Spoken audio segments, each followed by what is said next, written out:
àkọ́kọ́ ó jẹ́ kí n mọ̀ wípé bẹ́ẹ̀ mi ṣe ń pe aláwọ̀ náà ní gbogbo ọ̀ràn Yorùbá gbọ́dọ̀ máa pe Ọlọ́run torí ìyẹn wà ní fasitiri bẹ́ẹ̀ aláwọ̀ lámi ìgbà tó tún tẹ̀síwájú tí ó fi dé yẹn tí ó dé ìparí ó ní àsàláyé lálẹ́ akó tó pé tá a bá ṣe àtàyà tán èyàn máa sálámọ̀ ni so inú ìwé Fani ó fi ẹsẹ̀ nǹkan tí mò ń ṣe rinlẹ̀ ó fi ẹsẹ̀ Islam rinlẹ̀ ó fi ẹsẹ̀ nǹkan tí Islam ń pe Ọlọ́run ó fi rinlẹ̀ pé aláwọ̀ náà ni nígbà tá aláwọ̀ wa jẹ́ tí ìwé Ifá sọ pé tó aláwọ̀ ní ká máa pe Ọlọ́run kí ló dé táwọn kan sọ pé Olódùmarè nínú èdè Olódùmarè ó dúró Ọlọ́run ó dúró Ọlọ́run. ìran Yorùbá ẹjọ ṣé bá a ṣe máa wòran lílé tán máa fi ẹ̀sìn gba gbogbo ìṣẹ̀ṣe ohun táwọn bàbá wa tí wọ́n filẹ̀ fún wa tán máa fi ẹ̀sìn tán máa fi gbàdànù lọ́wọ́ wa ẹjọ ṣé bá a ṣe máa fi wọ́n lẹ̀ lílé yìí àmọ́ ara àwọn àfáà mi tán máa wàásù pé ẹ gé orí ẹ̀ ni àbí kẹ́ pa àbí kẹ́ gé lọ́wọ́ àbí kẹ́ gé lẹ́sẹ̀ ẹjọ ṣé nínú Kùránì ni gbogbo nǹkan ẹ̀ wà ní gbogbo àwọn tó ń lọ Mẹ́kà náà tán bá máa dé wọn ní ẹ̀sìn nìkan pa gbogbo àwọn tó bá ti ṣe nǹkan tí ò dáa ẹ̀sìn nìkan pa gbogbo àwọn tó bá ti fi ẹ̀sìn mùsùlùmí kalẹ̀ wọ́n ṣàfẹ́ kí gbogbo ìran Yorùbá kí gbogbo wọn di mùsùlùmí ká wá sọ ilẹ̀ Yorùbá di ìlú Arabu ẹ wà nǹkan fìdílé ká wá fi tí gbélé àwọ̀ ẹ kàlẹ́ ṣé Muslim ni mi. Okay. Ṣé are you happy to answer some questions? eléyìí tí tẹ́ bá fẹ́. Okay. Ẹ fún wa ní benefit Islam ẹ fún wa márùn ẹ. Àkọ́kọ́ ó mú unity wá unity yẹn ni pé gbogbo mùsùlùmí àgbáyé unity lẹ́nibọ̀dì wà tó bá ṣe ń pè ní akúnfẹ́jọ́sìn ń sìn èmi mo ṣe jẹ́ Yorùbá yìí mo ní àǹfààní láti jọ́sìn pẹ̀lú Ìgbò ní àǹfààní láti jọ́sìn pẹ̀lú Haúsá àti bẹ́ẹ̀ bẹ́ẹ̀ lọ ó jẹ́ ẹ̀rí àkọ́kọ́. ẹ̀rí ẹlẹ́ẹ̀kejì ṣe ti gbọ́ta ọkọ àwẹ̀. ẹ máa lè sọ̀rọ̀.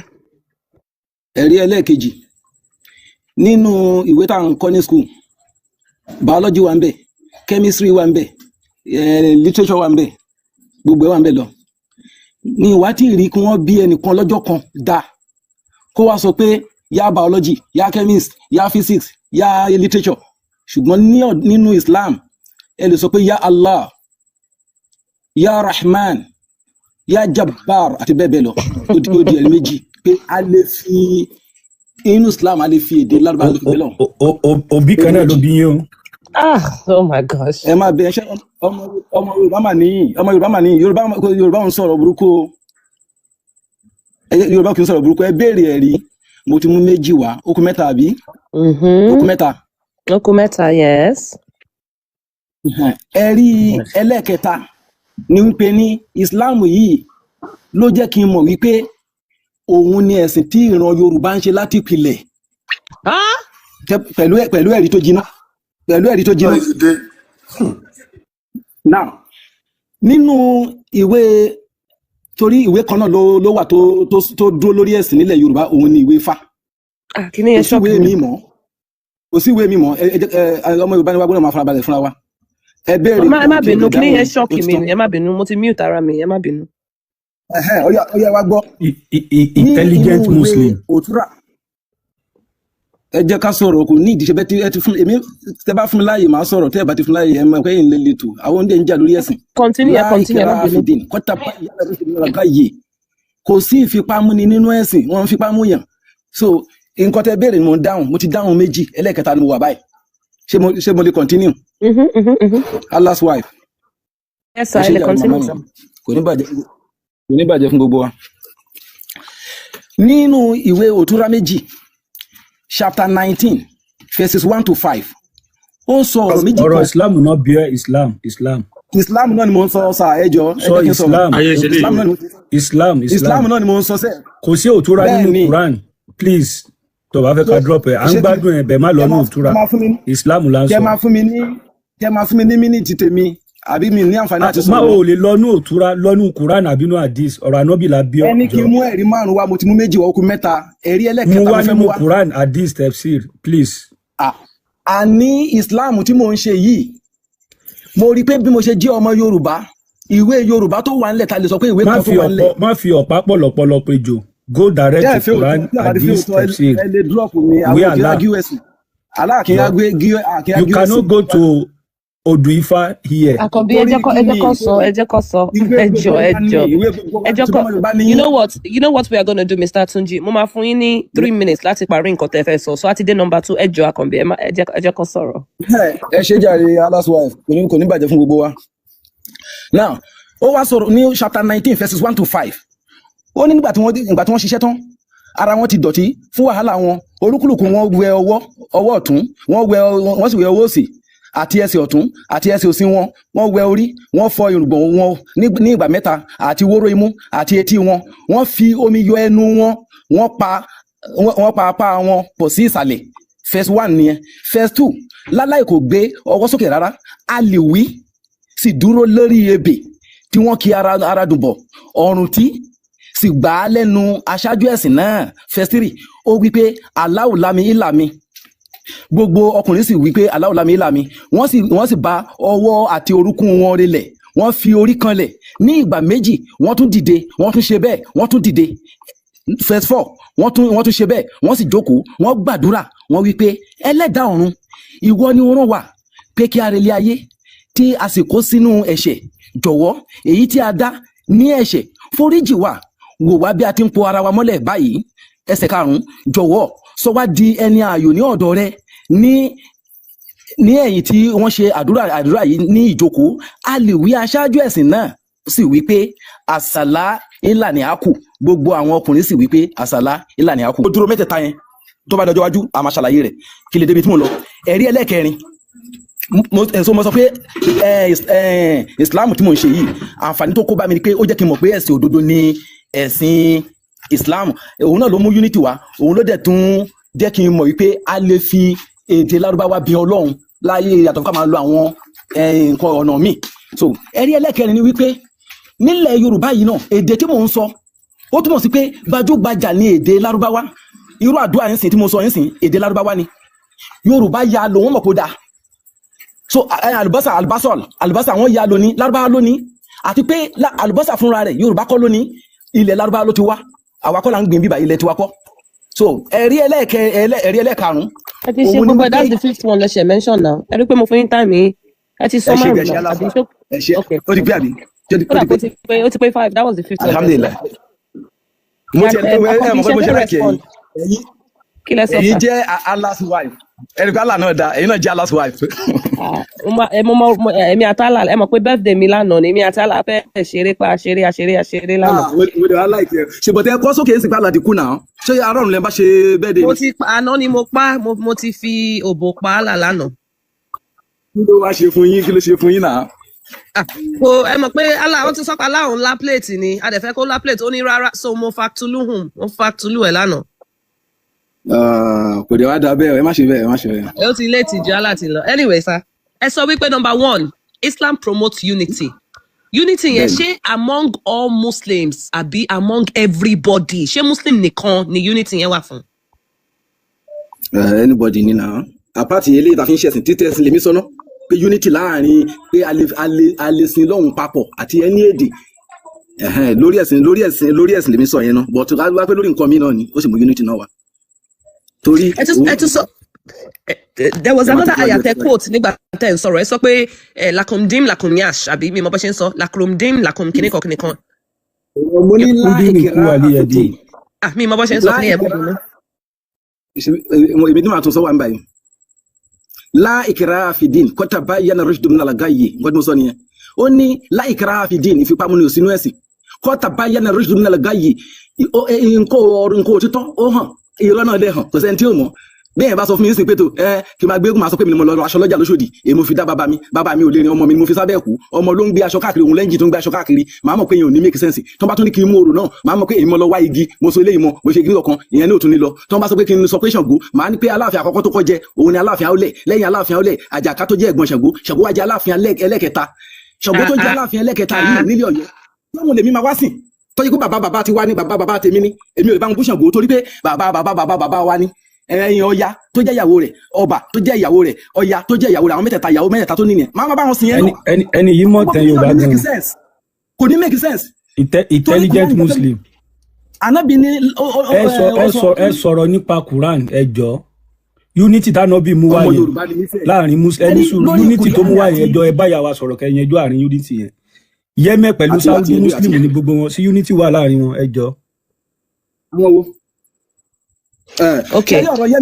ọ̀rọ̀ Yemen tẹ́ ń sọ yẹn mo kàn lè dá sí náà. Tunji, Mr. Tunji, má bínú, èmi ò like kí n máa lo country as example. I want to, tá bá fẹ́ criticize Islam, kí ni Islam sọ?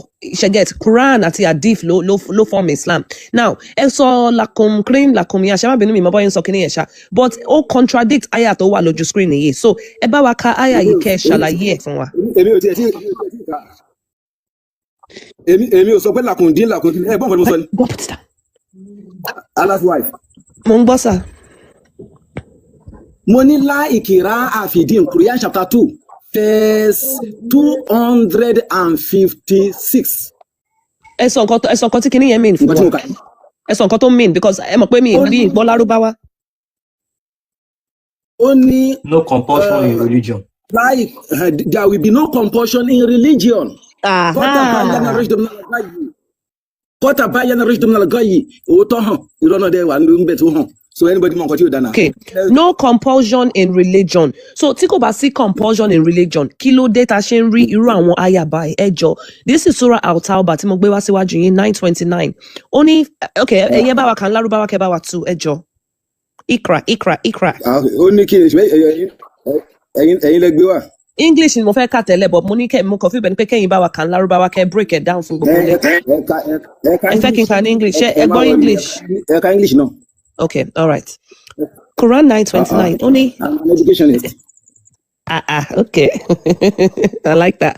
Only fight those who do not believe in Allah and in the last day, nor comply with what Allah and His Messenger has forbidden, nor embrace the religion of truth from among those who were given the scripture, until they pay the jizya, willingly submitting and fully humbled. There's no compulsion in religion. Then why are we fighting those who don't believe in Allah? That's a contradiction. So, Mr. TJ, Ebawa Dasi. Ẹ lè sọ pé kíní religion ṣe dandan kí n wá rí another ayah tó ní pé tí wọ́n bá gba Islam ẹ lọ bá wọn jà ó ti contradict ara wọn. So, mo fẹ́ kẹ́ bá wa respond sí ayah yìí. If there's no compulsion in religion, why are we fighting against those who don't believe?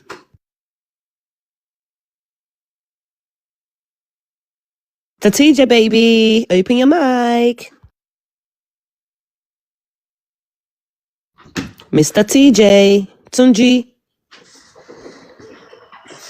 Emma Bosch and Shimaiko, I know you know how to do it. You know how to do it. Mr. TJ, Emma drop lálẹ́ yóò ẹjọ́. Wọ́n ní já yín bọ̀.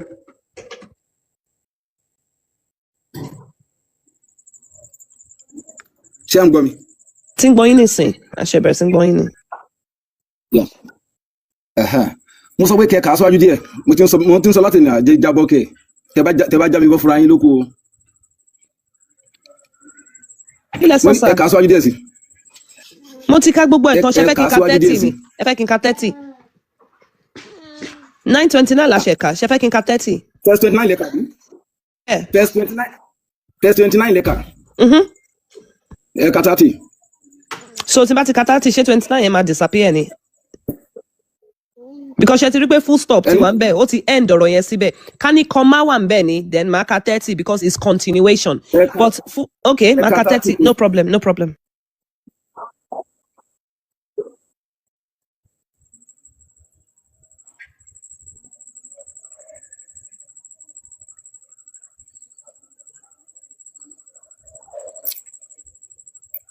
Mi gbọ́ yín o. For me 1 second.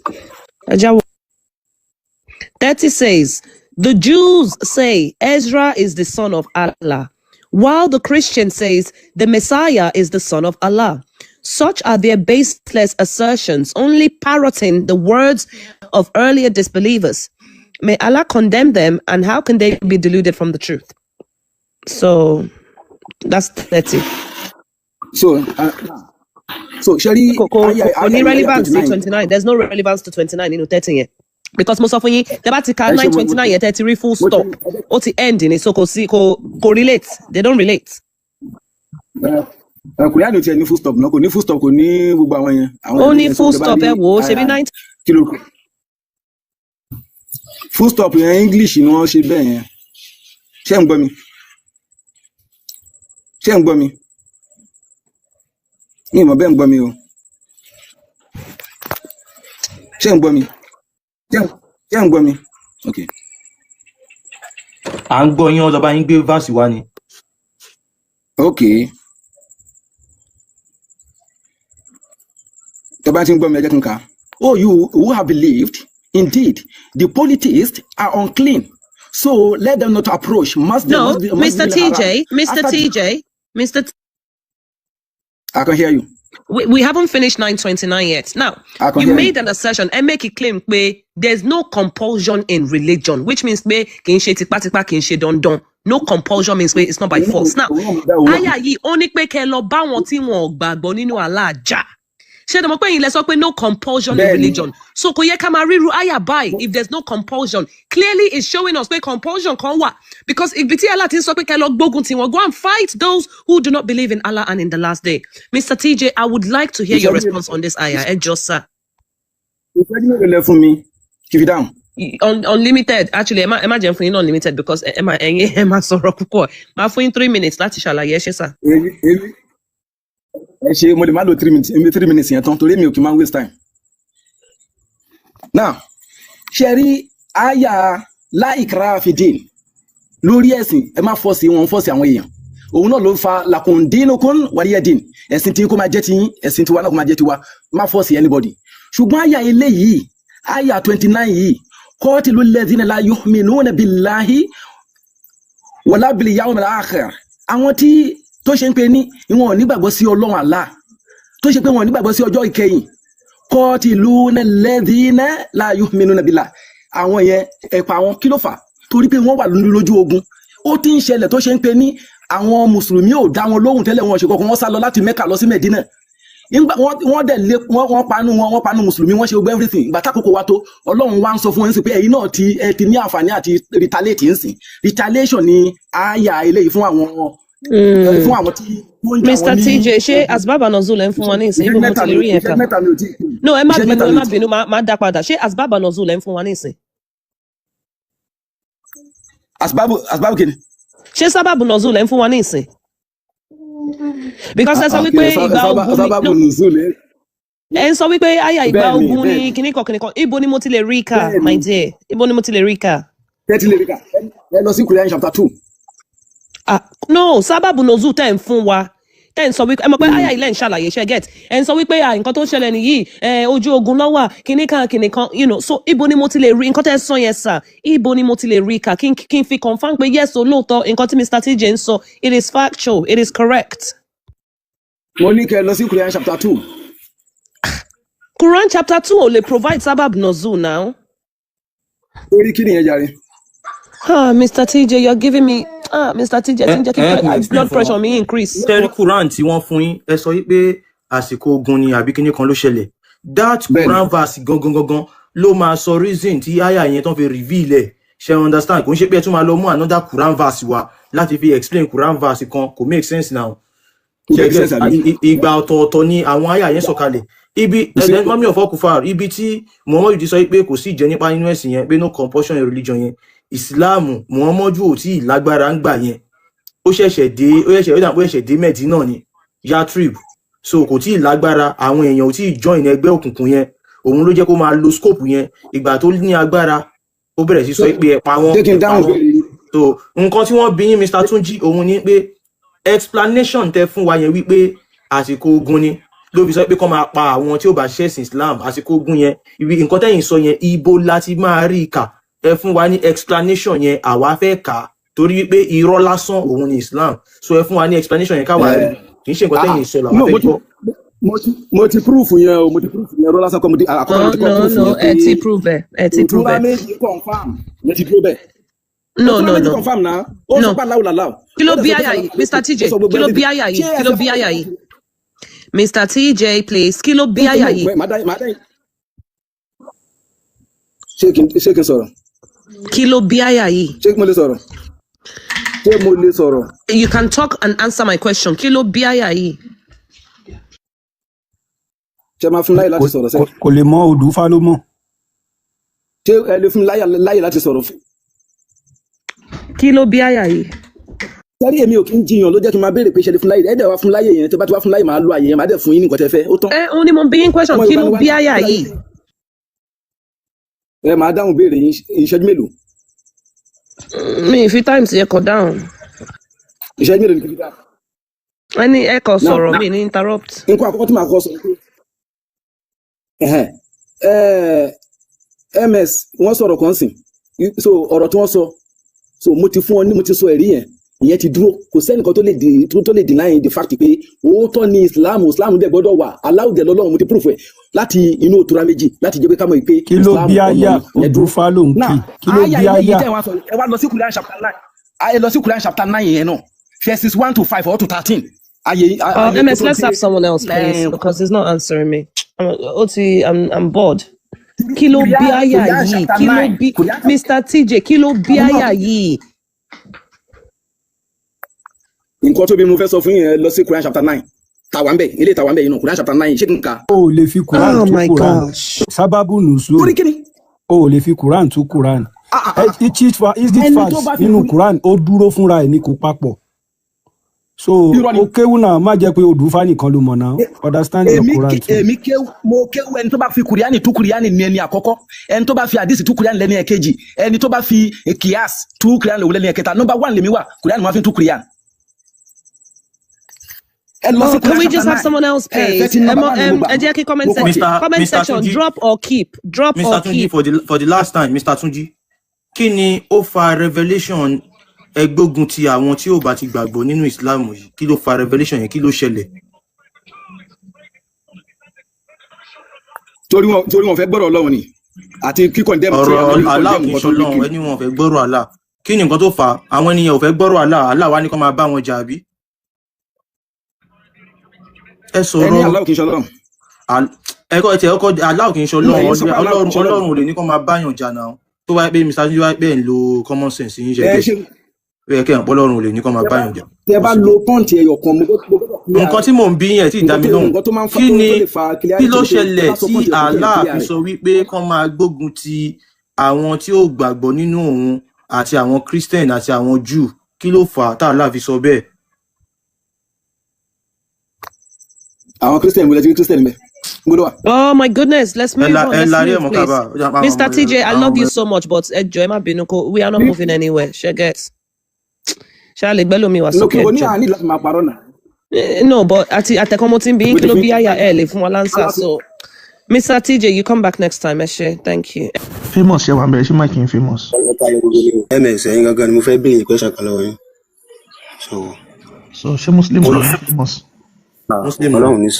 Ọlọ́run ní ṣe mí ní gèfèrí mùsùlùmí lèmi. Okay, so níbí báyìí nípa Islam là ń sọ ṣẹgẹ. Ọ̀rọ̀ nípa Islam náà nítorí mi lè béèrè nípa ìṣẹ̀sí lọ́wọ́ yín.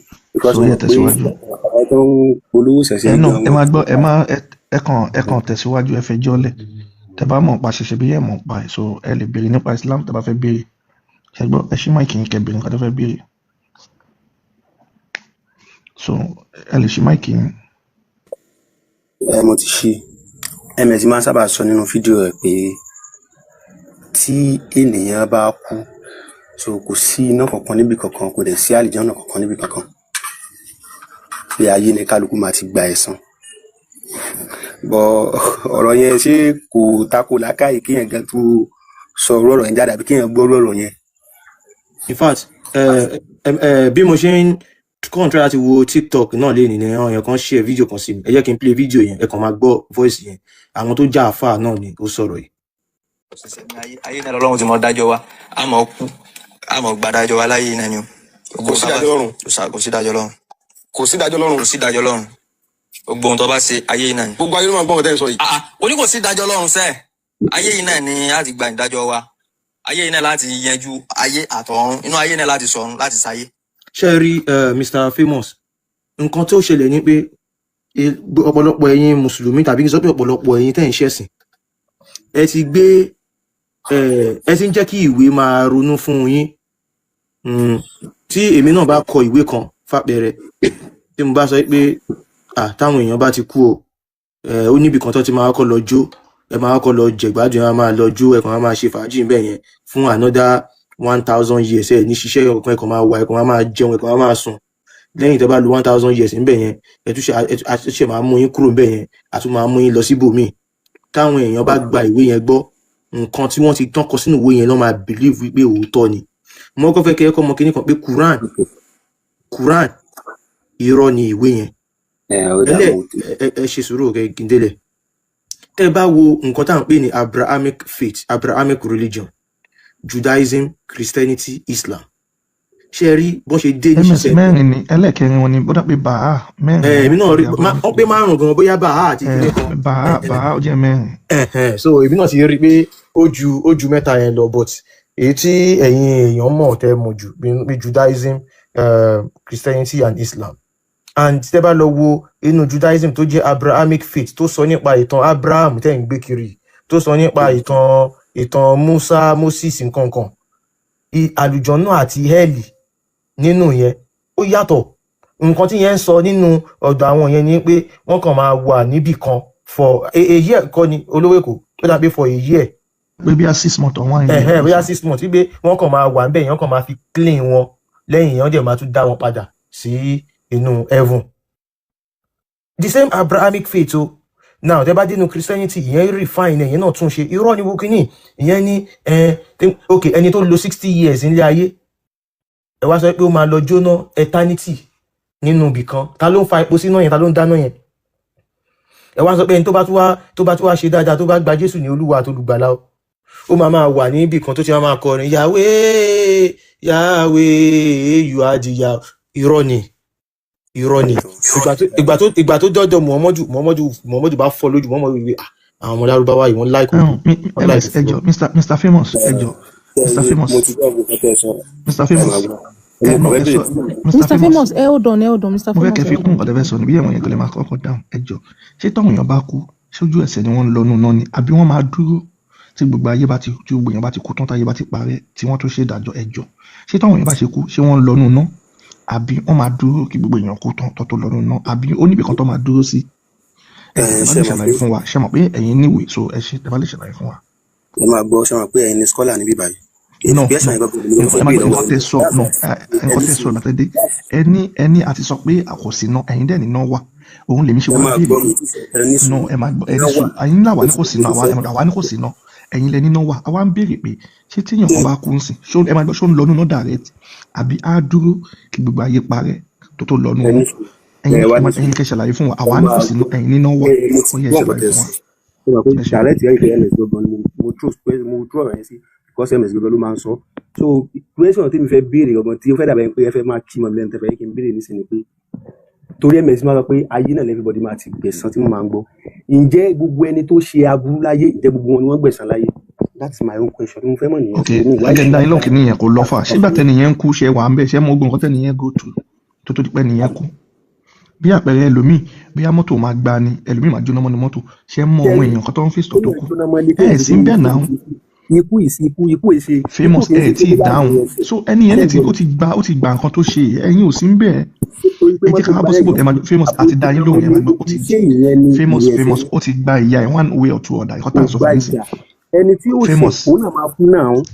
Ẹ máa gbọ́ Famous ẹ ti dáhùn tá à ń sọ Famous ẹ má ti ẹ̀kọ́ dáhùn tí téèyàn kan bá kún sí ẹ lè bọ́lẹ̀ ẹ máa lọ àárín ẹjọ́ téèyàn tó bá wà ṣó máa lọ nù náà ni àbúrò àdúgbò dé wà. olówó èkó yẹn kì í dá ìlú náà. Ṣé gbogbo ẹni tó ṣàbùrù ló ń gbẹ̀san láyé kan tó kú? Mr. Famous. Olówó èkó MS ẹjọ́ tẹ́ bá ṣe tán mo fẹ́ fún wọn ní question dáhùn sí ìbéèrè wọn yẹn ní ṣókí ẹjọ́ tẹ́ bá ṣe tán. All right. Kí gbogbo lé. All right. According to Yoruba belief as pé bá a ṣe jẹ́ ọmọ ọkọ reincarnation wà. Mi mọ̀ bóyá ẹ mọ̀ nǹkan tó ń pè ní reincarnation ni pé àtúnwá àwọn bàbá wa máa sọ pé àtúnwá láyé ẹ̀san èèyàn tó kú wọ́n á dẹ̀ tún ẹni yẹn á padà wá. Ó kàn máa dàbẹ́ ní pé kán format memory ẹ̀ á dẹ̀ wá afresh. Nǹkan tó ṣe ayé òun ni ẹ̀san wà. Nǹkan tẹ́ ẹ ṣe ẹ farabalẹ̀ kẹ́ calm down. Tí ẹ ò bá jẹ èrè iṣẹ́ yín tẹ́ ẹ fi kú ẹni yẹn á padà wá á jẹ iṣẹ́ ẹ̀. Kò sí ayé tẹ́ ẹ ti dẹ́ṣẹ̀ lẹ ti máa jẹ ìyà ẹ̀. tó túmọ̀ sí pé ẹ lè gbin iṣu kẹ́ ẹ wá sọ pé ẹ fẹ́ lọ wú kòkó, èèyàn ò lè ṣẹ̀ṣẹ̀ kan kó wá sọ pé ó fẹ́ lọ máa jónú ná, irọ́ o, kò sí náà kankan bí kankan. Àtúnwá yẹn gangan láyé ẹ̀san, nǹkan tẹ́ ẹ bá ṣe lẹ́ máa gbà, kò sí lọ kábọ̀ tó ti yé yín. Ó dẹ eléyìí fáàtì dẹni tẹ́ ẹ bá jẹ́ ọmọ Yorùbá lóòótọ́, ẹ ti máa rí àwọn èèyàn wọ́n á ní ọmọ yìí àbíkú ni ọ, wọ́n á dẹ̀ fa àmì sọmọ yẹn lára nígbà tó kú, wọ́n á dẹ̀ bí ọmọ mi á dẹ̀ gbé àmì yẹn wá. Kò sí pé eléyìí fáàtì ni làwa ń sọ fún yín, kò sí pé bóyá kinní kan iná kan. Ẹ̀sìn tó ń mú wá ló jẹ́ káyé bàjẹ́, ẹ̀sìn tó ń sọ fún wa wípé tó bá dẹ́ṣẹ̀ kó o lọ tọrọ ìdáríjì ẹ̀ṣẹ̀. So politician kan bìrì pé òun lè kówó ẹ̀yin èèyàn 500 ẹ̀yin èèyàn bí 30 million kó kówó yín jẹ, tó bá ti kówó yín jẹ kó kàn fún bóyá kó 100 billion jẹ, kó kàn wá pásítọ̀ kan kó fún 1 billion, ó yá máa gbàdúrà fún mi, máa bá mi tọrọ ìdáríjì ẹ̀ṣẹ̀, kó jẹ́ tún wá àfáà kan, ó yá máa bá mi tọrọ ìdáríjì ẹ̀ṣẹ̀. Ẹ̀sìn ló bayé jẹ́, kò rí bẹ́ẹ̀. Tó o bá ti tí nígbà tí politician fúnra rẹ̀ bá wọn pé tóun bá ṣe nǹkan tí ò dá, wọn á jìyà ẹ̀, àwọn generation wọn á suffer ẹ̀, á ṣe right thing now. So bí mo ṣe sọ lẹ́ẹ̀kan sí ilé ayé òun lẹ̀ sọ, mo tún play voice kan náà àwọn àfáà yín fún yín, òun lẹ gbọ́ pẹ̀lú tí ara yín lẹ́ẹ̀kan yìí. Àfáà kan ṣe òkè tó ṣe àfáà. famous èmi lè béèrè famous. So èmi ti dá yín lóhun question tẹ béèrè o. Ẹ jẹ́ kí n béèrè béèrè kan lọ́wọ́ famous, ẹ má bẹ̀rù. Famous wọ́n ti dáhùn lóhùn béèrè, mo fẹ́ béèrè béèrè kan lọ́wọ́ yìí. Ṣé ẹ wà ń bẹ̀? Mo wà ń bẹ̀. Ẹ̀ṣẹ̀ wo nìyàn léṣẹ̀ tí yàn máa fi gbàdájọ́ burúkú àbí ìdájọ́ rere? Tó bá ìdájọ́ yẹn bá wà, ká ló ń kọ́ tẹ́lẹ̀ sí yẹn sọ. Bẹ́ẹ̀ni, ká ní ìdájọ́ pé ìdájọ́ wà, ẹ béèrè lọ́wọ́ bàbá wa MS, ànábì wa. Ẹ béèrè lọ́wọ́ àwọn ànábì wa, ṣó yẹ yín? So wọ́n dẹ̀ sọ fún mi pé bó ṣe jẹ́ bó ṣe yẹ bọ̀ tó dàbí pé ẹ̀fẹ̀ gbà. So nǹkan tí mo wá ń béèrè ni pé ẹ̀ṣẹ̀ wo, nǹkan wo nìyàn lè ṣe tó yẹ pé tẹ́lẹ̀ yẹn bá kú, ṣó yẹ yín? Tó bá kú tán, ó mọ wá lọ sójọ ìdájọ́ mọ wá ṣẹlẹ̀ fún, wọn á gbé síwájú, wọn á dájú ẹ̀ bóyá ó ṣe eré àbóṣe burúkú. Nǹkan wo nìyàn lè ṣe tó yẹ pé wọn àfi gbàdájọ́ tí wọn bá kú tán? In our own belief, me ni right. Famous. Ẹ lo your personal morality or your belief. Èmi ò kí ẹ. Èmi ń béèrè ni kí nìyàn lè ṣe tó jẹ́ wípé ẹ̀ṣẹ̀ nǹkan wo ni nǹkan burú, nǹkan wo nìyàn lè ṣe tó jẹ́ wípé tí wọn bá wá kú tán, ìdèyàn máa lọ jókòó síwájú àlá, yẹn mọ àgbàdájọ́ bóyá kó lọ sálùjọ náà bí kí nìyàn lè ṣe láyé. Kálípọ̀ ẹ̀ náà sọ́tẹ̀ ìgbé yẹn ni mo ń dá yín lóhùn. Ṣẹ́rí in our own belief, kò sí ẹ̀ṣẹ̀ tí kò ní ìdájọ́. Ṣó ti yé? Ẹ sọ example lèmi ń fẹ́, mo gbà example. Kò sí ẹ̀ṣẹ̀ kankan tí kò ní ìdájọ́. Ẹ sọ ẹyọkan àbí méjì nínú ẹ̀.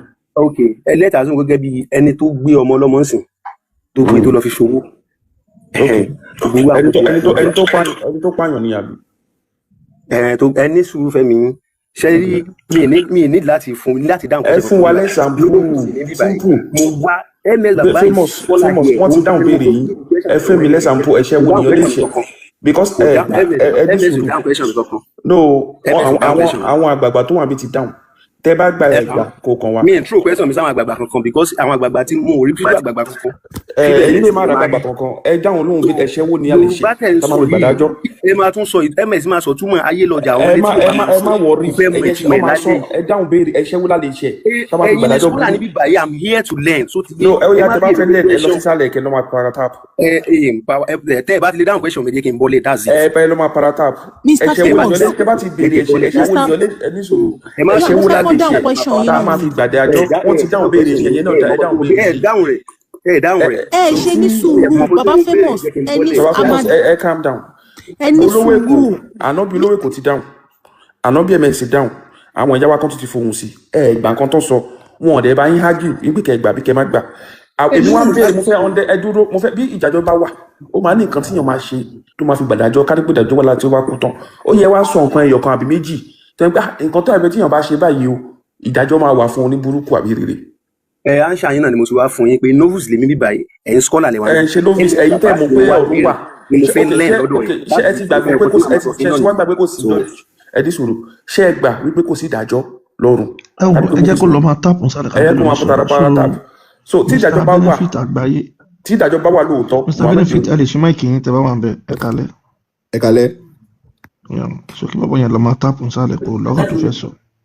Now, So à ń sọ fún yín pé ẹjọ́ ìjẹ́ ṣé Allah yes sir. ṣé Ọlọ́run ni ṣó lẹ́mí ìdáríjì ẹjọ́.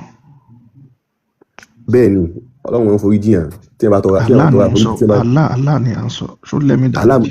Allah máa ń forí jiyàn Okay. bí ẹ bá ti túbá pé tí ẹ bá ṣe tí ẹ ṣe yẹn yòó ní ṣe mọ́ already àti forí jiyàn mọ́. Táwọn èèyàn bá kán bá wà tó bá ní àwọn fẹ́ ṣe Islam ìjẹ́ ṣá Allah ṣó máa fi wọ́n lẹ̀ àbí yóò máa fìyà jẹ wọ́n tó bá jẹ́ pé Allah lẹ́mí ìdáríjì bẹ́ẹ̀ ni ṣé àwọn tó bá láwọn fẹ́ ṣe Islam ṣé àwọn tó bá láwọn ò ṣe Islam. bẹ́ẹ̀ ni ṣá Allah máa fi wọ́n lẹ̀ àbí yóò máa fìyà jẹ wọ́n. Ọ̀gá mi kò sí dandan nínú ẹ̀sìn.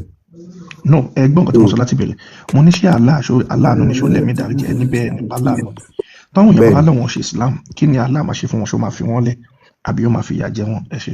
yóò fi ìyà jẹ wọ́n. ẹ tó bá sì lóhùn òṣèṣin tó pé láì kíra àfi dì so ẹni tó bá wọ́n kí Allah máa ṣe wá ṣe fún wọn mo máa sọ nǹkan tó lẹ́rìí ni ṣé Allah máa fi wọ́n lẹ̀ àbí máa fi ìyà jẹ wọ́n. wọn ní bá wọn sí lára àwọn tí wọn wà jẹnà. so ibo ló máa fi wọ́n sí. ó wà lára tí wọn pa wọn ni. Ibo ló máa fi wọ́n sí.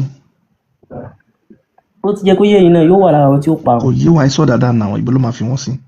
Tó lọ ní wàá máa yẹ tẹ̀gí góyè Islam dínà gbogbo ẹni tí tó bá ti lè ṣe ẹ̀sìn míì tó ń ṣe ẹ̀sìn Islam fala yuqbalu Allah. Fala yuqbalu minhu. Fala yuqbalu minhu àwọn olóòní gbà lọ. A níbo ló máa fi wọ́n sí ẹ̀kan kálágbá wà. Wà fil akhirati humul khasirun. Ìwé ẹni bẹ́ẹ̀ jọ́ àlìkìyámà wà nínú àwọn tí ó ṣòfò bó ti wà nínú Al-Qur'an. So ọyà dúró náà ẹ̀yin lẹ sọ láti bẹ̀rẹ̀ sí pé Allah máa fi wọ́n lẹ̀ bá Allah lẹ́mí dáríjì ó túmọ̀ sí pé Allah sọ pé dandan ẹ̀sìn Islam ẹ̀yin lẹ sọ pé Islam ẹ̀sìn kì í ṣe dandan ẹ wá ní tọ́ba tó ṣe Islam ọmọ àwọn náà ṣe é pé olórí burúkú ní Allah kí ló dé tó èèyàn lọ́wọ́ ṣe Islam tó fẹ́ fi wọ́n sínú náà ṣé dandan ẹ̀sìn ni. àti ṣẹ́rí àti yẹ̀nà rẹ̀ fún yín already àti yẹ̀nà rẹ̀ fún yín ṣẹ́rí ẹ sọ pé olórí burúkú làláhùn kò tọ́ báwọn. Èèyàn lòun ò ṣe ok ẹ mú nǹkan láti Saudi adẹ̀láàṣe ó ní o máa fi wá sínú náà ṣé tipátipá nígbà mí ìfẹ́ bí yẹ kó fi mílẹ̀ kó bá tiẹ̀ lọ ní tí mo mọ̀ ẹ́ rí ni. Nǹkan tá à ń sọ fún yín ni pé Allah yẹn ṣàìtọ́nù ni ẹjọ́ wá sọ̀rọ̀ fún yín àfa Allah sọ nínú Quran ó lóun fi yàn mọ̀nà ó lóun ṣìyàn lọ́nà kí ló dé tí Allah ṣìyàn lọ́nà tó tó wá fẹ́ mú wọn sínú náà ṣe pé Allah gangan ni ṣàìtọ́nù ó lóun máa fi ẹni tó bá ràn wọn mọ̀nà òun lòun máa ṣe ẹni tó bá ràn wọn lọ́nà ṣe pé Allah yẹn ó yẹ ká lè kúrò láwùjọ wa nílẹ̀ Yorùbá ó lóun máa ṣìyàn lọ́nà ó lẹ́ni tó ń bá wá ṣì lọ́nà kò sẹ́ni tó lè fi mọ̀nà ṣe ti pa yà láti bàjẹ́. Tẹ́ bá gba fásitì yẹn gbọ́ ká ṣe fún mi ms ẹ bá mi ṣí Quran 488 kàkà fún wọn ẹ̀yin ọmọ Yorùbá ẹ jí o ẹ jẹ́ ká jí ká fúra o ẹ̀yin ọmọ Yorùbá ẹ jẹ́ ká jí ká fúra o ká lé alákòóró nílẹ̀ wa o ms ẹgbẹ́ síta kan wà fún àyẹn ká. ẹ̀yin ẹ̀kọ́ power tap o ẹjọ́ jẹ́ kọ́ mo fẹ́ pa comment section ẹjọ́ tá a máa ti gbé dé 600 tá a máa tán padà. àfa òye ẹ̀ka Quran yẹn ti bá yín gbèsè ẹ ṣe. wọ́n ní famala kún fílímù náà fìkì náà fi àtẹni wàláwò àkásàwọn bímọ kásàwó àtúrì tó náà à ń tàdó wọn àdọ́là láwò ọmọ ìbílẹ̀ láfàlá tajídà láwùsẹ̀. ẹni tí ọlọ́run tún ní ilẹ̀ náà. Allah ló sọ̀rọ̀ kì í ṣe ọlọ́run Allah.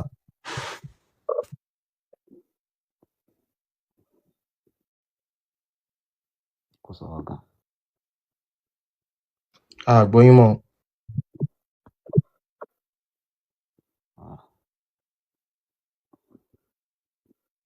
ẹjọ bí network afa ti lọ so ṣe ti dé afa. táwa ti lọ èmi lè ẹ lè continue pẹ̀lú èmi táwa ti. ok ẹ ṣe ẹ lè ràn wọ́n lọ́wọ́ ẹ ṣe. ìbéèrè tẹ́ béèrè lọ́wọ́ yẹn ẹni kí ni ẹ̀sìn ẹni tí ó bá ṣe Islam. question ọ̀hún simple gan. ok kí ni ẹ̀sùn ẹni náà. ó dàbí ọmọ Nàìjíríà tí wọ́n kọ sínú constitution pẹ́ni tó bá jáde ní táwọn ò ṣe fún un tó wọ́n sọ fóun fẹ́ lọ jáde ni. Allah tó dá gbogbo ayé.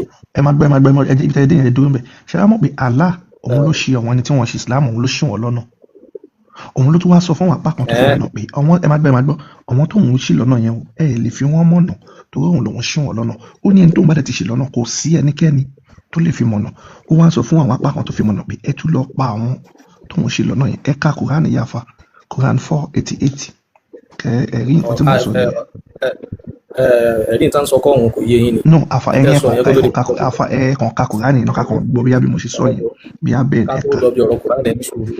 afa ẹ kà náà ẹ ka ilé agbára tọ̀dọ̀ yẹn afa ẹ kàn ka ilé náà ẹ ka Quran yẹn. ẹ̀ka tẹ̀ ń wí gaslighting nìyẹn ẹ fọ̀rọ̀ Quran nílẹ̀ àká. mi gaslighting ẹ̀yin lẹ́lẹ́ fẹ́ ràn afa yẹn lọ́wọ́ náà bí akẹ́pà máìkì kọ́ máa bá nǹkan wọn lọ ẹ̀yin lẹ́lẹ́ fẹ́ ràn wọn lọ́wọ́ náà so ṣe bíbélì tẹ béèrè lọ́wọ́ wọn ni ibẹ̀ ládé. so ẹ má ṣe ìyọnu mọ́ yẹ́kẹ́ lómi sọ̀rọ̀ ẹ lè ka mọ́ afa ajib náà bàbá ẹ lè ràn wọ́n lọ́wọ́ tẹ bá lè ka Quran ẹ ṣe. kí là lè kàmbẹ́ àní ẹja ẹ̀fọ̀rọ̀ Quran lẹ̀ lọ́sẹ̀ àkà. ẹ kà tẹ bá fẹ́ kà náà. tí bá ti kà tán àwa lè sọ̀rọ̀ lẹ́yìn ìgbà yẹn àbí. ẹ kà káwọn èèyàn fi mọ ẹni tó ń ṣìyàn lọ́nà àtẹni tó ń fìyàn mọ̀nà ẹ ṣe. ibi ẹni tó ń ṣìyàn lọ́nà àtẹni tó ń fìyàn mọ̀nà kọ́ la wà ẹ ti jẹ́ ń dáhùn question tẹ̀ ẹ ó yẹ máa fa ìkà ó yẹ ká Quran àti gbọ́ ẹ̀ka. Quran kíkún sí problem àní question tẹ̀ bí ni ẹ ti jẹ́ ń dáhùn ẹni nǹkan Quran ṣé ti má ti kàtà kí n dáhùn question tẹ̀ bí ni. ẹ kọ́kọ́ jẹ́ ká ka Quran náà fa ẹ jẹ́ ká bọ́ sí Quran náà ẹ ṣe. okay thank you tí má ti kàtà máa dáhùn question. ìkà ya fil munafiqina fi aqid wallahu arkasahum bima kasabu aturiduna an tahdu man adalla Allah wa man yudlil falan tajida lahu sabila mo ti kàtà tí mo wá lè dáhùn question yìí wá. ẹ bá wa túlédè Yorùbá kan tẹ́ka tó láwọ̀ gbọ́ lárúbáwá ọmọ Yorùbá ni wá. kí n tó tù. ẹ tù bẹ́ẹ̀ ni ṣe àwọn lárúbáwá kọ́lẹ̀ bá sọ bẹ́ẹ̀ ẹ tún nǹkan tẹ́ka fún wa. ẹ tún fún wa fẹ́ gbọ́ nǹkan tẹ́ka ọmọ Yorùbá ni wá. ẹ ní sùúrù ẹ ní kí n tú mo dẹ̀ fẹ́ tú kí ni nǹkan tó dé tẹ́ pín sí méjì lórí àwọn amúnáfìkì kí ló dé tẹ́ pín sí ọ̀nà méjì tẹ lórí àwọn mùnáfìkì wàláhù arkasahum bima kasabu ọlọ́wọ́n ọba Allah ó ti mú àwọn gangan fúnra wọn ọgbà àwọn gangan fúnra wọn ti ń regret lórí tí wọ́n ṣe aturiduna an tahdu man adalla Allah.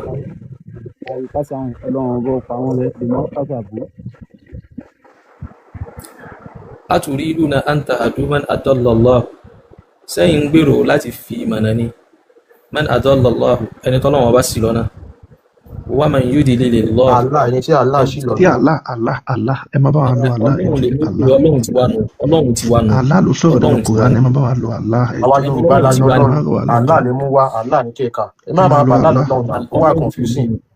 Allah ń tẹ́ bá wa sọ so afa ta ló ṣì wọ́n lọ́nà bẹ́yìn afa pẹ̀lú nǹkan tẹ́ka ta ló ṣì àwọn èèyàn lọ́nà. ẹni tó ṣì àwọn èèyàn lọ́nà kọ́ là ń lọ àti ìdèbí question tẹ́ bí lọ́wọ́ mi ti fi dáyín lóhùn. ta ló ṣì àwọn èèyàn lọ́nà àfa níbí báyìí. ẹ má béèrè question lọ́wọ́ mi báwọn ní tẹ́ béèrè lọ́wọ́ mi ẹ jẹ́ kí n dáyín lóhùn náà. Allah ló ṣì àwọn èèyàn lọ́nà aṣíní lọ́nà làlá. ó yẹ dáhùn kọ́tẹ́ bẹ́ẹ̀ alákọ̀ọ́ ló ń sìn yàn lọ́nà. ibi nǹkan tẹ́ kàtọ́ ń sìn ni. ẹ ní sùúrù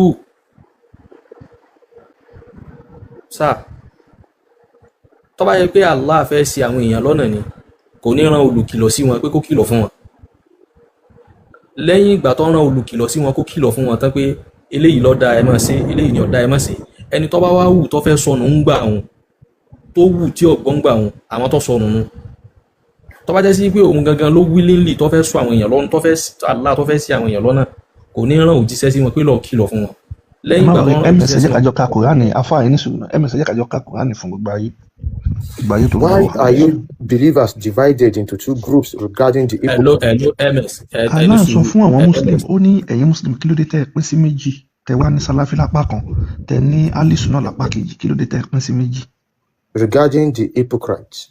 nípa àbòsí ẹ má gbọ́ yẹn yẹn o. while Allah allowed them to regress to disbelief. ṣẹ́gbọ́n nígbà tó jẹ́ pé Allah ló ṣe fún wọn tí wọ́n fi di aláìgbàgbọ́ tí wọ́n fi kúrò nínú ẹ̀sìn Islam ẹ má bá wà lọ yẹn yẹn o. because of their misdeeds.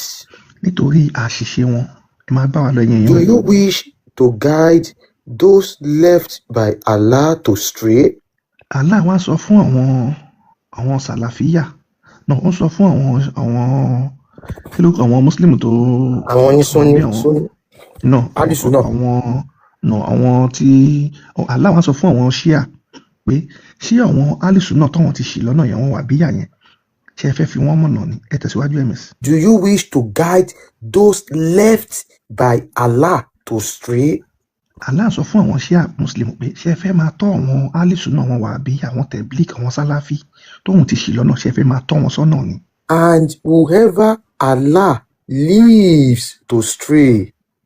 Ẹ máa gbọ́ Allah ní ẹnikẹ́ni tóun bá ti ṣì lọ́nà bó ṣe ṣe àwọn tẹ̀blík lọ́nà àwọn sálàfí àwọn wàbíyà gbogbo àwọn tẹ̀blík àwọn ìmọ̀ọ́mọ̀ ọ̀fà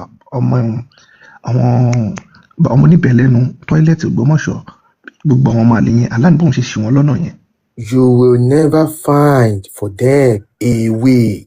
Allah ní kò sẹ́ni tó fi máa fi wọ́n mọ̀nà títí tí wọ́n fi máa gbé egbògi olóró sára bí Olúwo Ràṣídì ọmọ àlè yẹn wọ́n á máa pààyàn káàkiri. So kíní ló ń ṣìyàn lọ́nà báyìí. kíní ó simple. ẹ ti pa Allah ní aṣini lọ́nà ẹ̀yin èèyàn ẹ ti aṣini lọ́nà báyìí. sẹ́ẹ̀tì kàtán.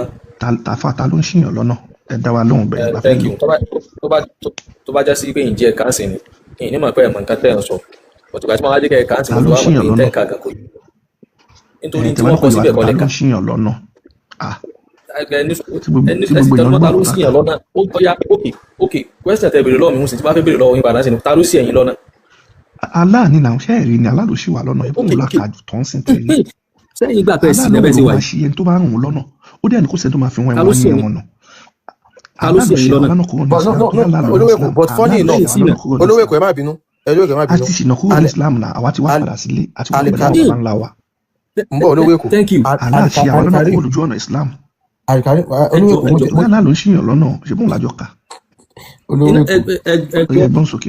èkó mo fẹ́ kí ẹmọ̀dá bá gbé 14:4 wá á lè yé àfa yìí wípé ẹ ṣe sùúrù àfa yìí máa sọ̀rọ̀ pé aláàgbọ̀n pé gbogbo àwọn mùsùlùmí ilẹ̀ Yorùbá ẹ ṣe sùúrù ẹ máa jẹ́ kẹ́ sọ̀rọ̀ Al Karim ẹ̀yin tẹ́ ń ṣe ẹ̀sìn Islam ẹ̀yin tẹ́ ń ṣe ẹ̀sìn Islam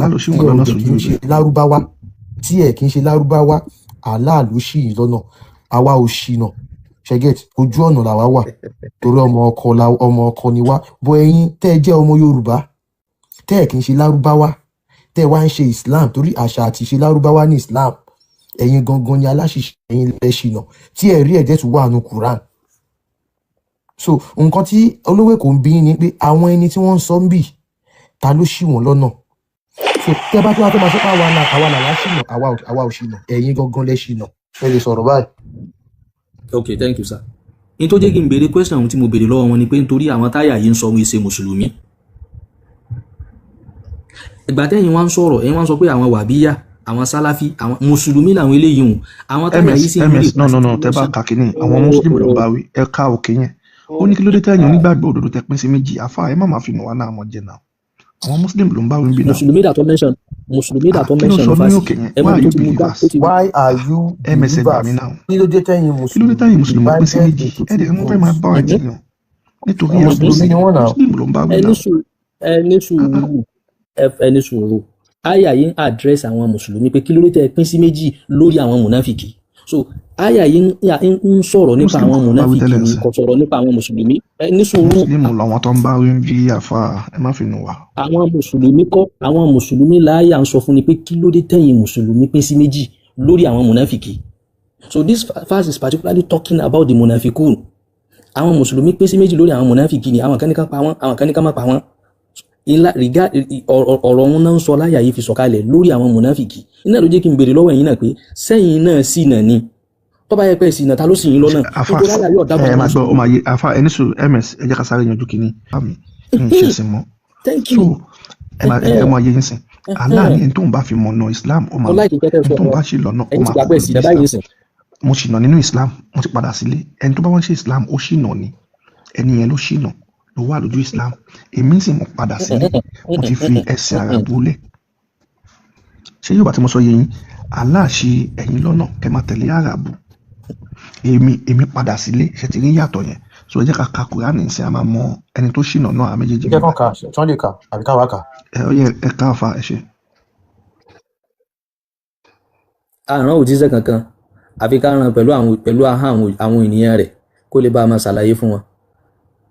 Allah sì fi ẹni tó bá wù yudillullahu man yasha àfi ẹni tó bá wù asọ́nù wa yahdi man yasha ẹni tó bá wù yóò fi mọ̀nà wa huwal azizul hakim òun ni ọba tó tóbi tó sì gbọ́n ẹ̀yin tí mo wá ń sọ fún yín mo ti kà á mo lè sọ̀rọ̀ báyìí sí nígbà tí mo kà á tán. ṣé sọnù ní àbójú ọ̀nà lẹ́wà ṣé dè yín ní Lárúbáwá. thank you may God bless you pẹ̀lú question tẹ́ béèrè lọ́wọ́ mi. tó wà nílé ẹ ṣe. you can never see one verse half verse in Quran títí address àwọn mùsùlùmí gẹ́gẹ́ bí ẹni tó sọnù àwọn tí ì bá ṣe mùsùlùmí bí yín báyìí náà ni máa address ẹ ti gbọ́n wọ́n sọ àfa ṣé dè yín lárúbáwá lè dè yín torí àláti lẹ́ni tó bá ń wọ̀n máa ṣe lọ́nà wọn máa fi ṣé dè yín lárúbáwá ni èdè yín pẹ̀lú ayatollah yìí. Islam ẹsẹ ẹ̀sìn lárúbáwá nìkan ẹ̀sìn gbogbo ayé ni. no ẹ àfa ìyẹn lè choose comment ṣe lárúbáwá àfa ṣe lárúbáwá ni èdè yín. àní Islam ẹsẹ ẹ̀sìn lárúbáwá. no èmi ò bá yín sọ pé ẹ ti gbọ́dọ̀ mo sọ ṣé ọmọ lárúbáwá ni yín àfa. ṣé lárúbáwá lèmi àti yín sọ látẹ̀kan ni Yorùbá náà làjọ ń sọ ní ń sọ ọmọ lárúbáwá mo lè gbọ́ dé. Allah ni ok ẹ jẹ́ àfọyín Yorùbá Allah ni kò ní ìdíkẹ́ tó kàtá ìwọ́jọ́ ti gbọ́ ní sáà. àyàfi pẹ̀lú èdè àwọn èèyàn rẹ̀ ó wá ní ẹni tó bá tẹ̀lé ẹni tí ò ń ṣèdè àwọn èèyàn bó ti ṣìnà ẹ̀ ń ṣe ọmọ lárúbáwá ẹ lọ tẹ̀lé òjíṣẹ́ yín máa sọ èdè yín ibo ló wà nínú Kùránì pé kẹ́tì lọ kọ́ èdè lárúbáwá bẹ́ẹ̀ dẹ̀ ṣe ń ṣe ọmọ lárúbáwá ṣó wà nínú Kùránì bẹ́ẹ̀ ẹjọ́. kò dìgbà téèyàn bá kọ́ èdè lárúbáwá kó tó máa ṣe èdè yìí ò sí fún yín ní sùúrù òun ò ní wọ́n lédè yín sí yín. ẹ fẹ́ máa bá ń dáhùn question tẹ̀ bí mi. bẹ́ẹ̀ tẹ̀ lójíṣẹ́ yẹn. ẹ fẹ́ bá ń dáhùn question tẹ̀ bí mi ni. tí bẹ́ẹ̀ ti béèrè ọ̀rọ̀ lọ́wọ́ mi ẹ jẹ́ kí n dáhùn kì í ṣe dandan ni fún mùsùlùmí kó lọ kọ́ èdè lárúbáwá kó tó ṣe Islam. kí wàá lè máa fi ń kírun àfa ṣẹlẹ̀ kírun lédè Yorùbá. ṣe wá rí níta fi ń kírun. ó ti sẹ́ẹ̀tì wáyé. ṣe rí níta fi ń kírun. ẹ ní sùúrù náà. ṣe rí níta language tá fi ń kírun. A 3-year-old boy tí ò tí ì mú lọ bí kankan tí ò tí ì lọ lé ìwé tí ò tí ì kódà tó tí ì máa lọ lẹ́sìn ó lè fi kírun. àfa dáhùn kó dáhùn sọ ibo ló wá wà ní Kùránì pé kẹ́ wá lọ kọ́ èdè ẹ̀yin tí wọ́n rán jíṣẹ́ tẹ́ jíṣẹ́ yẹn òṣòdè ibo ló wá wà ní Kùránì pé kẹ́ lọ kọ́ lárúbáwá yẹn torí ẹ̀yin lè lọ ṣàyànjú lórí ìgbọ̀n lẹ ṣìnà báyìí pẹ̀lú nǹkan tí àyà yìí sọ nínú òjíṣẹ́ kan fún yín àyàfi òjíṣẹ́ tó ń sọ èdè yín aláwalẹ̀ tó bá rùn wá fi mọ̀nà ẹni tó rùn wá ṣì lọ́nà ẹ̀yin mùsùlùmí ilẹ̀ Yorùbá ti wà ní ẹni tó ṣìnà torí òjíṣẹ́ tó ń wá Muhammadu èdè lárúbáwá ló sọ wọ́n dẹ̀ ní wọ́n rán Muhammadu sí àwọn tí baba ńlá baba wọn tí ìran èèyàn sí táwọn baba ńlá baba wọn mọ nǹkan kan tó ponú tó jálá ìmọ̀ kan so la fi ń béèrè pé ṣé wà ní Kùránì pé ẹ̀yin tẹ́ bá fẹ́ ṣe Islam ẹ lọ kọ́ èdè lárúbáwá o àbí àyànjú hàn ní nǹkan tí mo ń béèrè ní ẹ ṣe ká lè mọ ẹni tó ṣìnà. ṣé bẹ́ẹ̀ ti béèrè ọ̀rọ̀ lọ́wọ́ mi òkú nídìí kẹ́ bá ń dáhùn question mi má tẹ́ bá ti bá ń béèrè ìgbà tẹ́ béèrè lọ́wọ́ mi mo dá yín lóhùn pé kò dìgbà tí mùsùlùmí bá lọ kọ́ èdè lárúbáwá kó tó ṣe ẹ̀sìn ẹ wá ní kí ló dé èdè tá a fi ń kírun sí mo lè fèdè Yorùbá kírun ẹ̀sìn rádaràda bí ẹ̀sìn ìṣẹ̀ṣe àtàwọn ẹ̀sìn tó kù lórí báwọn kò dìgbà tó bá lọ kọ́ ìjà náà. ẹ ti sọ díjà ìyá tẹ ti ń pè bú ṣe òun ṣẹ́ẹ̀sì. àbá ti jà ẹfẹsẹ fẹ nílẹ̀ ṣe òun ṣẹ́ẹ̀sì so òun ṣẹ́ẹ̀sì ló fẹ́ dùn àwa. ìjà náà ìkanra báwo ìkanra níbi kíni ìkanra níbi pé àfẹ́ kí á dọ̀rùn ká mú tọ́ tá ń la ìlà káyà àwọn èèyàn tá ń sọ̀rọ̀ fúnra wọn. ẹ kọ́kọ́ sọ ilé ìtọ́nà ẹ̀kẹ́ bá ti sọ ilé ìtọ́ máa bọ́ síbi ọ̀run tẹ̀ ń sọ yẹn náà ó yẹ ẹyin ojú ẹ̀ àgbọ̀ yín. mo wá ń sọ fún yín pé kò dìgbà tí mùsùlùmí bá lọ kọ́ èdè lárúbáwá kó tó ṣe Islam. ok èdè wo alẹ́ máa fi ń kí wà lẹ́ fi ń ṣe Islam kí lè tẹ̀ fi Yorùbá èdè yín. ẹni sùúrù language tá a wá fi ń kírun ọmọ tí ò tí ì mọ ọ̀rọ̀ sọ dáadáa tí ò tí ì mú lọ bí kankan kó máa lọ kẹ́kọ̀ọ́ he or she can say it very simple kò dìgbà tí wọ́n bá ṣẹ̀ṣẹ̀ gbé èèyàn jòkó tí wọ́n bá ń kọ́ kó tó mọ̀ kò dìgbà tí wọ́n bá ṣẹ̀ṣẹ̀ enroll èèyàn sínú class tí wọ́n bá kọ́ kó tó mọ̀ pé ntọ́ máa fi kírun ni lópin ìgbà tó bá ti jẹ́ mùsùlùmí tó sì jáde nídìílé mùsùlùmí so kò yé ṣe pé ó yọ wá ṣẹ̀ṣẹ̀ lọ bí kán wá ṣẹ̀ṣẹ̀ lọ kọ́ pé èdè tó máa fi sin lọ́hùn ni èdè tó máa fi kírun. àfà ẹni sùn àfà ẹ ti dáhùn nǹkan tá à ń sọ nǹkan tí àyà yìí sọ ó ní òjíṣẹ́ yẹn ẹni sùn ṣé ẹ tí ì dáhùn ọ̀rọ̀ yìí yé wa ṣé ó wà ní Kùránì pé kẹ́ lọ kọ́ èdè lárúbáwá tó lè sin Allah ìdí tí ó bá sí ń bẹ ẹni kò sí o káwá bẹ kí wá ní ìdí ẹ máa gbọ́ àfa ẹni sùn kí wá ní ìdí àfa kí ní ìdí tẹ wá fi ń sọ lárúbáwá tẹ bá fẹ́ kírun torí ọmọ Yorùbá ni wá ní bí àwọn Fúlàní lẹ́yìn ṣẹgẹtì. SSA add another question. ìdí yẹn tí sọ dín yẹn náà kí ní ìdí mo bọ̀ wá ẹni sùúrù ẹ gbọ́n sìn for the third time kí n tún repeat rẹ̀ mo ní kò di dandan fún mùsùlùmí kó ṣẹ̀ṣẹ̀ lọ kọ́ èdè lárúbáwá kó tó ṣe ẹ̀sìn ẹ wá ní kí nìdí tá a fi ń fi èdè lárúbáwá kírun thank God kìí ṣe mùsùlùmí Nàìjíríà nìkan kìí ṣe mùsùlùmí ilẹ̀ Yorùbá nìkan ní ń fi èdè lárúbáwá kírun gbogbo ibi tí mùsùlùmí bá wà láyé ṣẹ́gbọ́n tí mo sọ gbogbo ibi tó bá yẹ pé mùsùlùmí ń bẹ́ẹ̀ láyé tí mùsùlùmí ilẹ̀ Yorùbá bá lọ mùsùlùmí tó bá lọ China tó bá pàdé mùsùlùmí ń bẹ́ẹ̀ kò ní ìdíkọ́ ẹ̀sẹ̀ kọ́ èdè China wọ́n mọ̀ tí wọ́n jọ fi kírun so benefit rẹ̀ náà ni pé kó lè wà uniform tí mùsùlùmí China bá lọ Russia kò ní ìdíkọ́ ẹ̀sẹ̀ kọ́ èdè Russia kó tó kírun uniformity nìyí o. aláwọ̀ èdè mi ju èdè Lárúbáwá lọ ẹ jẹ́ ká fún yín ẹ ká bí wọ́n bá wá kírun tán ẹ mútu afa aláwọ̀ èdè mi ju èdè Lárúbáwá lọ ṣẹ́gẹ́tì ẹ má kàn jẹ́ ká máa lọ ká máa bọ̀ àlá Lárúbáwá nìkan ló gbọ́ alájẹsí gidi tó wà ní Lárúbáwá nìkan tó bá yẹ pé bìlífù yẹn nù tó bá yẹ pé bìlífù yẹn ẹ lè kírun lédè Yorùbá ẹ sọ pé tó bá jẹ́ bìlífù wa ẹ ní sùúrù náà ms lè bá wọn sọ tó bá dẹ̀ yẹ pé mentality yẹn àti bìlífù yẹn nìyẹn I don't have anything to do to that. Okay, Alikarim, ẹ má bínú ẹ ṣe sùúrù Alikarim. Kíní yìí òun sọ̀rọ̀ pé bó ṣe yé wa, ẹ jẹ́ tá a bá ti ń ṣe nǹkan ogun nǹkan láyé, ẹ jẹ́ ká máa lo our follow come brain. Ṣé get Ọlọ́run Olódùmarè tó fún wa ní ọpọlọ yìí. Kò kàn sí níbẹ̀ fún decoration. Ẹ ṣe sùúrù bàbá yìí. A lo follow come brain ni wa. Ẹ ṣe sùúrù bàbá yìí. Ẹ mọ̀ pé ní tí ìwé bá ti ń ronú fún brain ẹ ó ti di second hand because àwọn Lárúbáwá ló máa bá wọn. Get so ẹ ṣe sùúrù ẹ jẹ́ ká lo brain wa reasoning wa Ọlọ́run dá wa sí orí ilẹ̀ Yorùbá ó fún wa ní àṣà àti ìṣe wa ó fún wa ní identity wa ó fún wa ní everything òun ló fún wa ní èdè tá à ń sọ Ọlọ́run yẹn wá sọ pé tá a bá fẹ́ sin òun ó wá ní èdè Lárúbáwá la máa sọ kò wá sọ pé a tún máa sọ èdè Lárúbáwá nìkan a tún máa kọ orí sí ilẹ̀ Lárúbáwá. Mr. Karim ṣé kò yẹ kẹ́ ẹ ti mọ̀ pé Olúwa ilẹ̀ Lárúbáwá lè ń bá wọn sìn. This thing is very simple. Ẹ jẹ́ kí n gbé Quran chapter 27 verse 91 wá. Èmi àti ìdájọ́ sọ̀rọ̀ báyìí. Màá gbé àyìn wá Quran 27 verse 91. Ẹ wá kà fún wa. Because kíní yìí, ẹ jẹ́ ká máa lo brain wa náà. Yorùbá ni wá. A ní èdè tọ̀dọ̀ tiwa.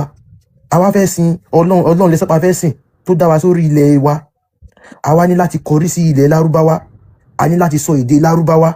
A ní láti máa múra bí Lárúbáwá kódà a ní láti máa pe Ọlọ́run yẹn ní orúkọ tí wọ́n ń pè ní ilẹ̀ Lárúbáwá. Does that make sense? A ti mọ Ọlọ́run Olódùmarè la mọ̀ ọ́n bọ̀ tó bá sọ pé kẹ́ ẹ gbọ́ Ọlọ́run Olódùmarè yẹn tóbi Allah lè máa gbé tóbi Allahu Akbar lè máa sọ. Ìdí tí mo sọ pé ká jẹ́ ká máa lo brain wa lélẹ̀ Allah kò kí ń ṣe Ọlọ́run Olódùmarè Allah ò dẹ̀ gbọ́ Yorùbá Ọlọ́run Olúwa ilé Kaaba òun ni Allah àwọn Lárúbáwá ló ní ló fi jẹ́ pé tẹ́ bá wo Quran gbogbo nǹkan tí Allah fi ń búra ilẹ̀ Lárúbáwá ló wà bí kò fi èso dàbínù búra ó wà ní Lárúbáwá kò sí ó ń fi ilẹ̀ Mẹ́kà búra kí ló yẹ tó fi ilẹ̀ Yorùbá búra so ẹ wá jẹ́ kí n gbé Quran chapter 27 verse 91 kí n gbé wá. ilẹ̀ búra Allah ní tilẹ̀ bá tún mọ́ lówùúrọ̀ náà Ọlọ́run fi búra Allah wá yẹ̀yẹ̀ débi pé kò sí nǹkan tá Allah ò lè fi búra ayé Allah padà bàjẹ́ ńlẹ̀ Yorùbá. ó yá àáfàá àṣẹ lè ka áyà yìí. ọ̀rọ̀ tẹ́ sọ kẹ́ tó débi ẹ̀ka àyà yìí. èmi àti ìdájọ́ sọ̀rọ̀ mo kàn jẹ́ kẹ́ ẹ mọ̀ wípé. ẹni ká lo ẹsọ̀rọ̀ kan tí mo like ẹni ká lo follow come brain ni wa ipe báwo ni Ọlọ́run sí Olódùmarè ṣe dá wa sí ilẹ̀ Yorùbá tí ó wà sọ pé ká máa sọ èdè Lárúbáwá tá a bá fẹ́ lo follow come brain ni wa tá a fẹ́ lò lóòótọ́ pé a fẹ́ lo làákàyè wa báwo ni èyí ó ṣe lọ kó irin jọ òun náà ló lọ kó ní o ó kó kalẹ̀ síbì kan yóò wá lọ kó níwájú ní kẹ tó wá lọ fà no ẹ dúró mo ti mọ bí tẹ́ ń lọ báyẹn mo ti mọ bí tẹ́ ń lọ because kìíní yìí mo ti mọ bí tẹ́ ń lọ sẹ́ẹ̀ ẹ á ní mo ti mọ bí tẹ́ ń lọ ẹ dá dúró bí tẹ́ ẹ má wulẹ̀ lọ jìnnà torí ẹ̀ mo ṣe sọ pé téèyàn bá kí n ká máa lo follow come brain wa ẹ wá sọ pé báwo ni èèyàn ṣe máa lọ ẹ ṣe sùúrù bàbá yìí ẹ ṣe sùúrù bàbá mo ti gbọ́rọ̀ yín nǹkan tẹ́ ń sọ ni pé báwo lèèyàn ṣe fẹ́ kó irin jọ bí àwọn tó ń bọ Ògún àwọn tó jẹ́ kó irin jọ tí wọ́n ń bọ Ògún nǹkan àwọn tó ń bọ Ògún wọn ò pé irin yẹn ní Ọlọ́run Olódùmarè ẹ gbọ́ torí pé yín mùsùlùmí ó hard fún yín láti lo brain yẹn gangan la ṣe fẹ́ try láti bá yín boost ẹ̀ kò sí ọmọ Yorùbá kankan ẹ ṣe sùúrù bàbá yìí orí péjì wa lẹ wà ẹ ṣe sùúrù tí bá ti ní kẹ kàn ẹ ṣe sùúrù mo ti mọ bí tẹ́ ń lọ ẹ jẹ́ kí n sọ̀rọ̀ mọ ibi tí mò ń lọ náà mo ti mọ bí tẹ́ ń lọ ní bá ó jà ìdílẹ̀ mo fún yín 1 minute.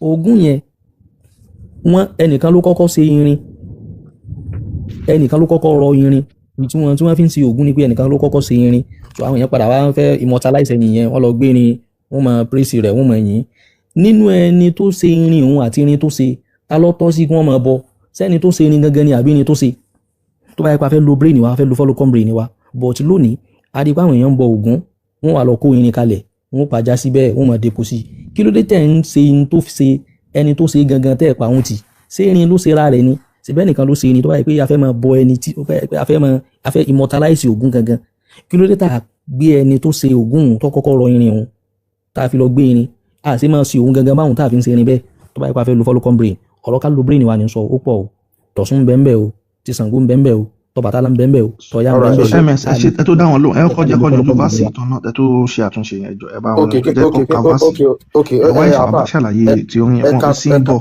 ẹ wá ṣàlàyé fún wọn pé símbọ̀ wọn gbé ní síbẹ̀ wọn ń ta ẹ̀jẹ̀ wọn pa oògùn ẹ sọ díẹ̀ fún wọn ẹ jẹ́ kó wọn kà kínní wọn máa fẹ́ sá kúrò lórí ibi tí wọ́n wà lọ́kọ́ wábi sá lọ. ẹ ká àyà yìí.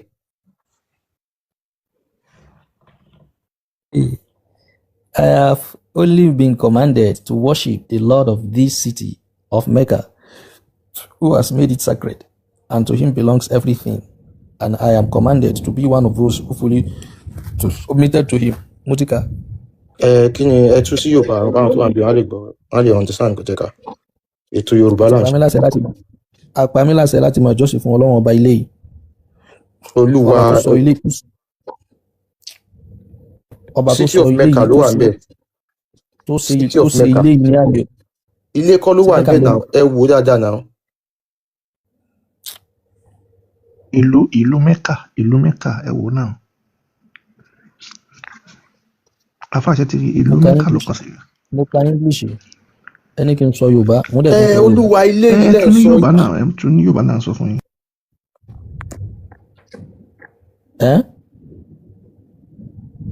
Kí lẹ wí? Ẹ tú kíní yẹn ní Yorùbá.